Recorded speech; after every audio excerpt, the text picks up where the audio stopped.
Hello mga kabi! So mao niya nga tong client karon. Pasensya jud akong tingtay kay gikapoy jud ko bago pa taon ko kauli ka nag home service. So ang hair ni client is 7 months ago ang last rebond. Kulot kini iyang hair pero di pod tantong kulot, medyo wavy lang pod. So mo na akong gipakita ang iyang regrowth. Kumangutana mo og asa ni ibot ang akong cellphone. Haha, secret. So automatic humana og babad ambot nga nung wala na nako siya na videohan sa akong pagbabad sa medisina, guys. So man ni siya nag-blower na ko din pero actually dili jud ko nga ni mag-blower, no.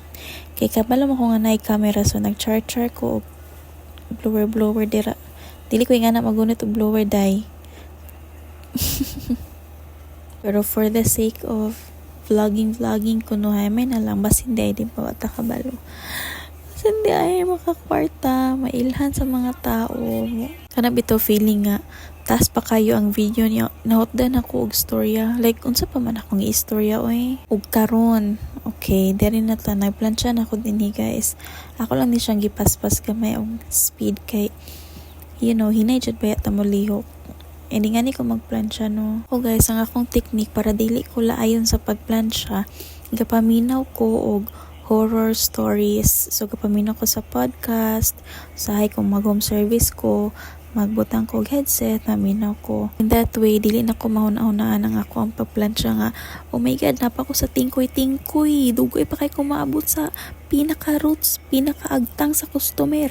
So para di ko makahuna-hunaw gingana, maminaw ko podcast day. While naminaw ko podcast, while nagplansya ko ang akong utok na sa podcast, na sa horror. Mura dayon kog buang kay ining na ay manawag na ko makurat-kuratan kog kalit. Sa pod sa akong technique para dili pod ko magdali-dali is take time lang jud ko. Like okay bitaw na nangit kog tarong unsa kong oras sa makauli, unsa kong oras sa makaningikan, unsa kong oras sa makauli. So at least peaceful gali akong mind nga ay okay pwede ra jud ko magdugay diri kay ngano kapoy jud kayo maka-back job, guys. Mas hago gyud naon nga maka-back job ka. May na lang jud ng stressful ta sa buhok while nagribanta kaysa anang maka-back job ta, guys.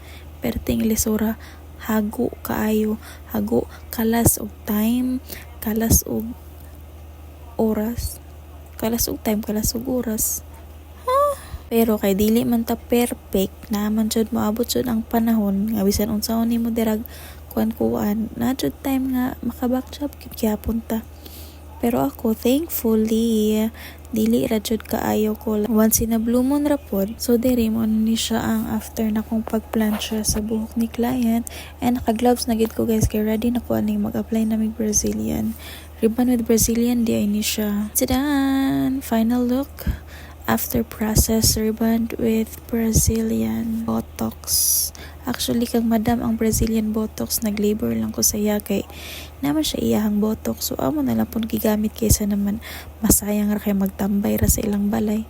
Wala man daw siya plancha, di man po siya kabalo mo unsaon paggamit. Tadan! Ribbon with Brazilian by Honeybee. Bye-bye!